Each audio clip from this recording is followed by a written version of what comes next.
কিন্তু এই ছেলেটার মতো ট্র্যাজিক হিরো ব্রাজিলিয়ান ফুটবলে হয়তো আগে কখনো আসেনি।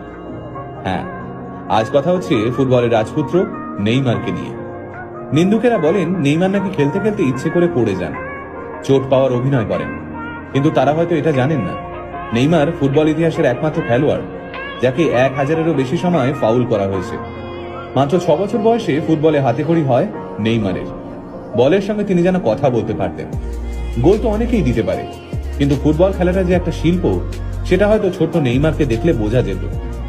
মাত্র 17 বছর বয়সে ব্রাজিলের 1 নম্বর ক্লাব স্যান্টোসে অভিষেক হয় নেইমারের। আর 18 বছর বয়সে ব্রাজিলের জাতীয় দলেও চান্স পান তিনি। এখানে জানিয়ে রাখি, নেইমার সেই একমাত্র খেলোয়াড় যিনি ইউরোপের কোনো বড় টিমে না খেলেও ব্যালেন ডিওরের জন্য নমিনেশন পেয়েছিলেন, তাও আবার মাত্র 21 বছর বয়সে। নেইমারের যখন 18 বছর বয়স, তখন থেকেই তাকে নিজের দলে নেওয়ার জন্য ব্রাজিলের মাঠে হতে দিয়ে পড়ে থাকতো বার্সেলোনা, রিয়াল মাদ্রিদের মতো সব বড় বড় টিম। অবশেষে 2013 সালে বার্সেলোনায় খেলার সিদ্ধান্ত নেন নেইমার। বার্সেলোনায় থাকাকালীন স্বপ্নের ফর্মে ছিলেন নেইমার। একটা দলের হয়ে যতগুলো ট্রফি জেতা সম্ভব সবই জিতে নিয়েছিলেন তিনি। সে সময় তিনি যোগ্য সঙ্গী হিসেবে পেয়েছিলেন মেসি আর সুয়ারেজকে। মনে পড়ে যায় 2014 সালের ফুটবল বিশ্বকাপের কথা। ঘরের মাঠে ব্রাজিলকে গোলের মালা পরিয়ে চলেছে জার্মানি।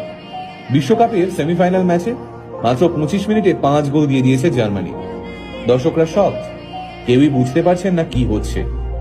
ম্যাচ শেষ হতে দেখা গেল জার্মানি 7, ব্রাজিল 1।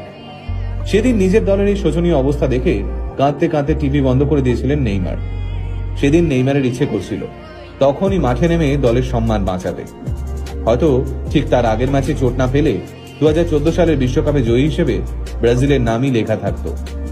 ব্রাজিলের গ্রেটেস্ট ফুটবলারদের মধ্যে একজন হতে গেলে দেশের হয়ে বিশ্বকাপ জিততেই হবে, এ যেন এক অলিখিত নিয়ম।